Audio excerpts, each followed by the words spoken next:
market. How was it that they were able to resolve for the principal agent problem of the firm in order to generate the capital that the market needed to function? What did they do? They had freedmen, these were the agents. Now because they were freed slaves, they had a loyalty towards their owners, and these owners were the people who invested in the firm. So because of this inherent loyalty or the feeling of owing something to another individual, that enforced the agent to be loyal in this particular situation. So we have here, in a sense, an opportunity to consider the firm at a very basic level, which I think from the point of view of management is fundamental, because it strips so many externalities from the question of the firm and invites us to think of the firm in the terms of its very pure functioning. How do we resolve the inherent agency cost of a firm? And so your suggestion is that in order to, for the modern firm, or for the firm in general, in order to solve for the agency cost problem, the first thing we need to do is institute slavery, right? So let's enslave a bunch of people. I like it. So let's send BP or ExxonMobil or PepsiCo off to some place and say, we'd like to collect 1,000 slaves because we're going to be hiring soon, and we've understood that the way that we can control our agency costs is first to enslave a whole bunch of people. This is a model of capitalism, surely, that even the most radical University of Chicago free marketeer might say, that goes a little far. A couple of boundaries may be crossed there. I think it worked very well in the Roman Great context, but in the modern scenario, if you want to see a similar kind of mechanism, then it's through employee stock options. That when you make these employees... It's through the employee stock option. Yes. I see. So you're saying essentially that the employee stock option is the modern form of slavery. I'm teasing you, but yes, you're quite right. As the briefing indicates, this institution, or the institution of slavery, and the role of the freed man, as they were called, so the manumitted slave in Roman society, occupied a key place in terms of enabling the firm to come into existence.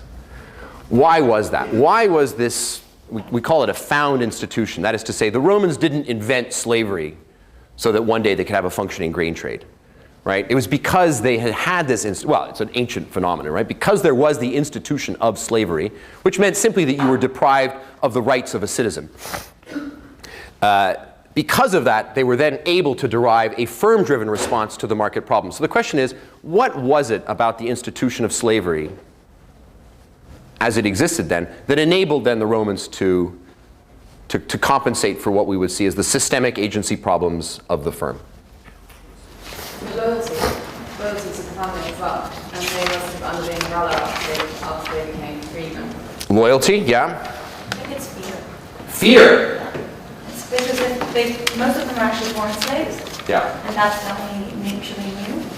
The moment they actually experienced non-being a slave because they worked themselves out of being a slave, or because they were granted the right not to be a slave, they actually feel put back in that position, and so it was actually fear who was moving them. In certain cases, yes, there were mechanisms which could have been coercive in that way, but I don't think fear alone, I mean, we should be skeptical of that, right? It's an optimally or near optimal efficient market that's functioning for 500 years. Would we predict that a market based on fear is likely to be able to sustain itself for 500 years? It's not only fear. Not only fear. So fear may be part of it. Okay, yes. Reputation. Reputation, why? Social inclusion and social exclusion. If you did not respect the moral contract, you have the risk of being socially excluded and therefore not being able to earn a living. This is the key mechanism that allows for this control of agency cost. When a slave, so when one of these slaves was manumitted, meaning given their freedom by their owner, they would take on the last name often of the owner and thereby enter into the reputational sphere of that family, which meant that essentially the reputational capital that accrued to that name was now being extended to them. So that the reputation on the ownership side now also extends to the reputation on the agency side. And that serves nicely to align incentives, because it means that the normal gap that we would predict between a principal and an agent is resolved, since in effect the reputational mechanism for both is more or less the same. It wasn't only like that. We shouldn't certainly paint a picture of a Roman world with happy slaves running around saying, I'm looking forward to the day of getting my freedom so that I may then go out and engage in further stock option style servitude to my master. And we know this because there are other found institutions that make this system work. For example, how many of you were surprised to read that not only did the Romans sign or have a very robust contract law, but they signed contracts in triplicate. Kept a copy for themselves, so a copy for both parties of the transaction, and a copy filed elsewhere, so that you could go back and make reference to it. And we find a very robust legal culture that is able to enforce those contracts. How many of you were surprised to find the kind of quality controls that exist across this market? You may remember that one of the ways that grain was shipped was with little pouches of the product next to the actual grain, so that you could inspect it and see through this small sample what it was that was in the hold of the ship. And you remember as well the description of the measuring or checking for the quality when it actually arrived at the port of Rome, and these very careful measures and so on. So there are these mechanisms for monitoring the flow of the commodity across the supply chain. And those are essentially coercive, which is to say you sign a contract and then there are terms of those contracts and you're bound to them. But are those coercive mechanisms effective in determining good results for a firm-driven use of this market? In other words, is that kind of monitoring and that kind of contractual relationship effective in constraining negative outcomes on behalf of agents who are working for you, on the part of agents working on your behalf? When you go work at a firm, every time you do something, do you go sign a contract with your boss? No. That's all external, right? So those coercive mechanisms that we see are moments of external control, so external relationships to the market. But the internal mechanics of the firm are not governed by those kinds of coercive mechanisms. They're self-governing. There is some element that's within the firm itself that's constraining agency costs that exists outside of the legal institutionalism and the kinds of quality mechanisms that were in place. So that brings us back then to this question of reputation and trust. Trust and reputation as a way for constraining systemic agency costs.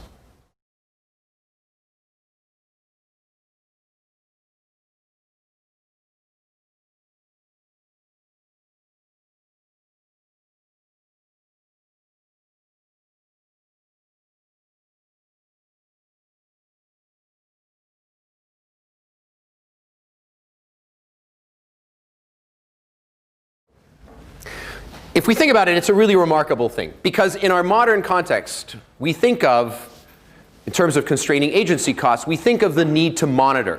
How do you know that when you send somebody out far, far away to purchase something for you, to negotiate a contract for you, whatever, how do you know that they're doing a good job?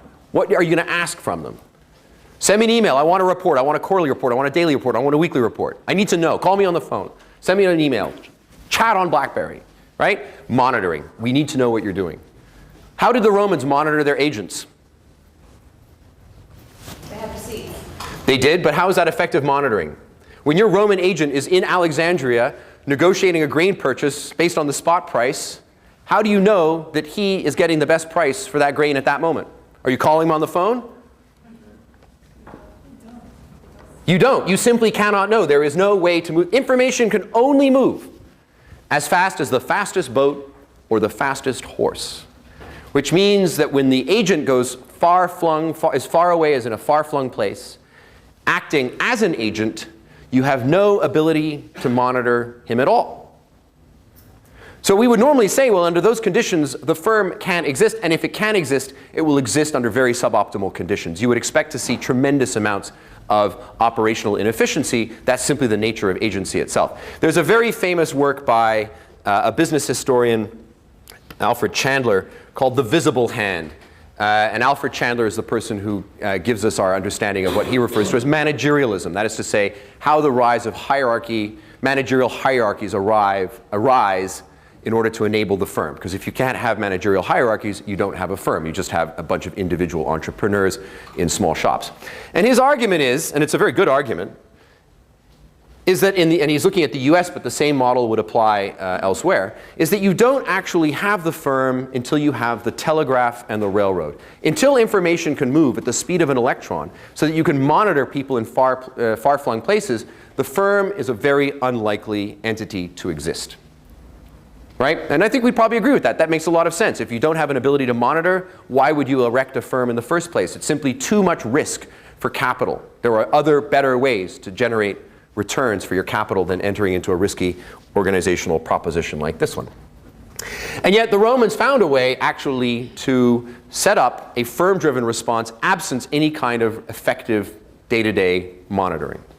And they did so very well. And I go back to what I said at the beginning. It's not just that the Romans were able to do this effectively, but we have a benchmark for how successfully they did it. How successful was it?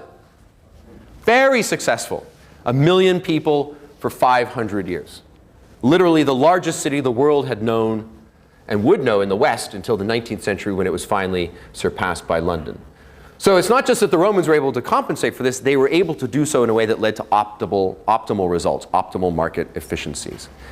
And what did they have? They had, in addition to these other coercive extra organizational institutions, they had this mechanism of reputation, which invites us then to focus on the mechanism of reputation, to ask us about the question of incentive, since it seems to be, this is what the Roman grain trade tells us, it seems to be fundamental to how firms work.